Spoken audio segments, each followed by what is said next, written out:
ഇപ്പോൾ 10 ലക്ഷം ജനങ്ങൾക്ക് വോട്ടർമാർക്ക് ഒരു MP എന്ന നിലയിൽ നമുക്ക് ഫിക്സ് ചെയ്യാൻ സാധിക്കും. 10 ലക്ഷം വോട്ടർമാർ ഈക്വൽ ടു 1 MP എന്ന നിലയിലാണ് ഇപ്പോൾ അതിൻ്റെ അനുവാദം പോകുന്നത്. അതാണ് ഒരു പ്രോ റാറ്റ എന്ന് പറയുന്നത്.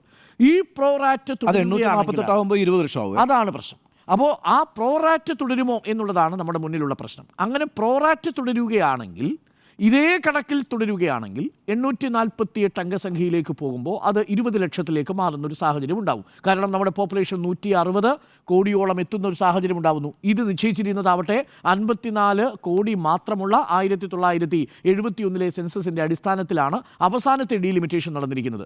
ഇപ്പോഴുള്ള കണക്ക് പ്രകാരം 120 കോടിയാണ് ജനസംഖ്യയെങ്കിൽ നിലവിൽ ഇതനുസരിച്ച് വന്നാൽ 1600 അംഗസംഖ്യയിലേക്ക് പോകും. 1600 പോകും. 140 ആണെങ്കിൽ 1400 ആവും.